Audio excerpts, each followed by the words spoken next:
Imagine landing a $40,000 deal on your very first wholesale deal. Sounds like a dream. Well, for one of our Investor Thrive members, it's a dream turned into a reality. Today, we're going to be breaking down this remarkable story. Every strategy, every hurdle, every triumph. What's up, everybody? Welcome to another special episode on Investor Thrive. So today we're going to be exploring the step-by-step journey of this incredible first deal, also key strategies that made such a high profit possible, and all the lessons learned from Nick that did the deal. So before we dive into this call, I want to ask you to subscribe to the channel because it would mean a ton to me. So let's dive right into this call and let's figure out how Nick made $40,000 on his first deal and how you can too by taking what Nick did and applying it to your real estate journey. Let's talk about this deal. You're taking action. I know you're calling agents. You're calling to find buyers like I was showing you. Tell me how this deal happened. So this deal actually happened just through word of the mouth. Okay. I had friends at home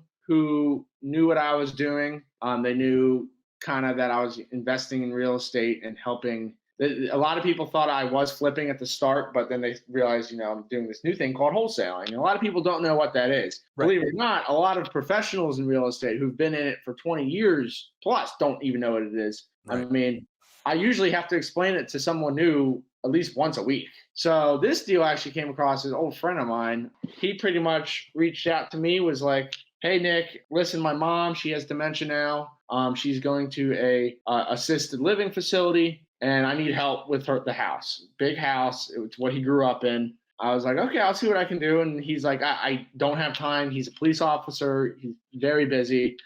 And I said, "Okay, I can definitely help you out and get the ball rolling, and hopefully we can work together." So he didn't want to list. I told him to. I was like, "Listen, listing is going to be a lot more process. You're not going to sell as fast as you want to unless you maybe consider going down my path about what I'm about to tell you." So he was all open for it. So then you told them, because a lot of people are like, "Whoa, are you sure you want to?" Other people are like, "Should you tell them? Should you not?" I always tell them, "Yeah, list it because you're going to make the most." Yeah, it looks like you did the same thing. Great job. Yeah, and if it wasn't for the fact that he's busy, he needs to sell, he needs to help take care of his mom, then he probably would have ended up listing it. Right. But circumstances, wholesaling, we want to reach out to motivated people who need to sell fast and easy. That's the big thing. And he was one of them who were connected matched all the points to it. Mm-hmm. And he needed to sell. So I told him, listen, this is what I can do for you. And hopefully we can get you out of this situation. So at that point, I went straight into analyzing the deal. Okay. Got pictures of the house. My parents live right down the street, and I had my dad go take pictures of the house for me. There you go. Daddy-o came in clutch for that. Then at that point, this is a fairly suburban neighborhood, very, very nice neighborhood. I mean, I grew up in it, and people were starting to move out. So there were some pretty juicy comps in that area that were sold in the last 6 months. Mm-hmm. So I had some good numbers to work with. It wasn't one of those things where I had to dive deep into finding a good comparable for it. Those are the best. I didn't have to do really anything to calculate the ARV. Okay. So then once I calculated that, it came out to close to, I was calculating around 650. And then I called an agent who actually sold 2 properties there this year in that same development. Good job. I told him to go. I said, "Hey, I got this property. I'm getting ready to put it under contract. I was wondering if you could do your own due diligence on it, run by it, and we can work together. Maybe whoever I assign it to will flip it with you. I'll recommend you to them." And then just connecting all the great job.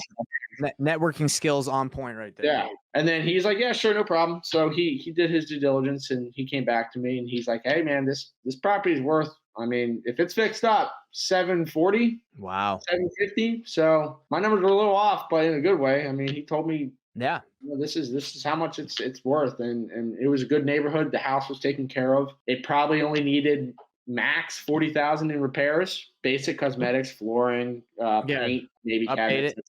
Yeah, just a basic update. See, if it were me and I was there, I would have tried to flip it myself. Of course, yeah. Maybe wholesale it or something like that. Mm-hmm. But that's not the case. I'm in Myrtle Beach, so that's not happening. Yeah. So then at that point, I used your lovely contract, had that filled out, sent it over to the seller. Easy, right? Easy. Yeah, simple. Yep. We agreed on a price. We agreed he wanted to get around 500 for it. Negotiated down to 475. So that was our price. That was Okay. our bullseye. And then at When that you were point, negotiating it, did you already kind of have an idea of a buyer in place, or were you just yeah. So before, I was definitely doing your method. I was reaching out to buyers I have in that area okay? and having them look at it and see if they'd be interested. And there was a ton of interest. I mean, I had Oh, about 5+ buyers that were very interested in it, and that wasn't even posted deal. I didn't even post it on Facebook or anything. Like, I mean, I can't imagine how many more interest I would have got if I posted in some groups on Facebook and whatnot. right. And so from that point, I had some buyers go walk through. I had 2 or 3 buyers walk through it, and they all wanted it. I had 3 that wanted it. I had 2 of them they offered me around 585 for it, Mhm. and then I had that one come in at 515, offer 515 for it, and pretty much he said he's going to live in it. He's going to end up living in the house. So you had someone, wow, you had 2 at 485 and then you had 1 at 515. So that what is that, like 20, 30 way more than the other people? Yeah, just about. And I had a couple people come in only offering 480, so I would have made 5K on it, which is fine. I mean, Yeah, but but dude, 40 versus 5, come on. That's amazing. yeah. And then at that point, I was like, okay, now I got something. So I ended up sending in the contract to a title company, got it under contract. We did 14-day due diligence, which was just fine, and we did closing right like 2 weeks after. Dude, great job. And so how did you find that ultimate buyer that paid that you assigned it to? I actually found him through a mutual friend who was also an agent in that area. Wow. He's got a lot of connections in that area as well. So he helped out with bringing that buyer in. Did he get a commission as well, or did he just hook it Yeah, up? I paid him a commission. Cool. So Bro, such a good buyer, why not, right? yeah. I mean, he did it. I mean, he handled bringing the buyer to the property, walking through with them, finding out what they want, and then it worked out. It was supposed to be a cash purchase, so he wanted to finance a little bit of the deal. So I used my chat GBT, asked them what I should do, and then Mhm. based off your coaching and your training sessions, I had an addendum signed, and then I had some terms, purchase with the option to finance. Okay. So got that signed and then sent in. So it all went really smooth. I mean, there could have been a lot of hiccups in it. Yeah. But So did he end up getting a normal loan on it, or did he do cash? No, he put a majority of it cash down, Okay. and then he got funding for a small amount of it.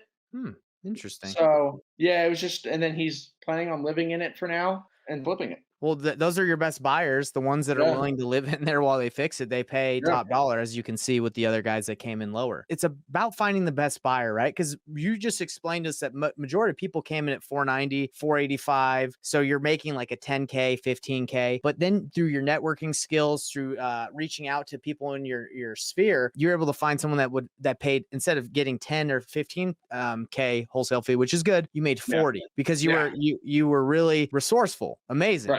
Right. Yeah, I swear it's all talking to people too. I mean, if you can just pick up that phone and dial. I mean, the amount of people I've met through just talking and meeting up with them, it's actually insane. And yeah, I know it's going to help me out in the long run. Yeah, for sure. And the cool thing about this is like zero marketing spend, right? On this one, it was all through relationships. Like a lot of people, like on their first or couple deals, they have to spend like $10,000 to get their first deal. Obviously, you've made some investments, but in yourself. But this is like, hey, this is pure profit in the sense is like you didn't have to pay off any marketing to get this deal. But even then, in the past, I mean, you remember, Nate, when I was in the program consistently, I had about 5 to 10 deals I had under contract all fall through. Right. And it was just, minor things like either my numbers were wrong or I didn't find the right buyer. I didn't reach out. I didn't have a long enough time to find and dispo the deal. Right. So, and then this one, it just worked. I mean, it couldn't have been more smooth. I say that like I barely had to do anything Well, the cool thing about it too is you're transparent the whole way through with your buyer. You're just like, hey man, Yeah. you should list this, and he's like, nah, I really need to get it done quick. And you're like, okay. So then you call your buddy and you're like, hey, this is what's going on. I can get you a commission, send them through. So it's not shady. It's not feeling you're not feeling weird. Right. It was smooth and it was easy. Mhm. And about the deals that you've done in the past, I think a lot of people when they first get started, it is not knowing like what the numbers should be, right? Or it is not Right. knowing what buyers you should work with. But now you just explained how you got this deal. You did a great job at running the comps. You leveraged an agent to kind of tell you what he thought it was worth. Great job. And then you leverage your relationships to find a buyer. So it looks like all through the trial and error, it got you to a point where this was smooth. Because maybe if you would have gotten this when you first started, it probably wouldn't have been that smooth for you. Oh no, definitely.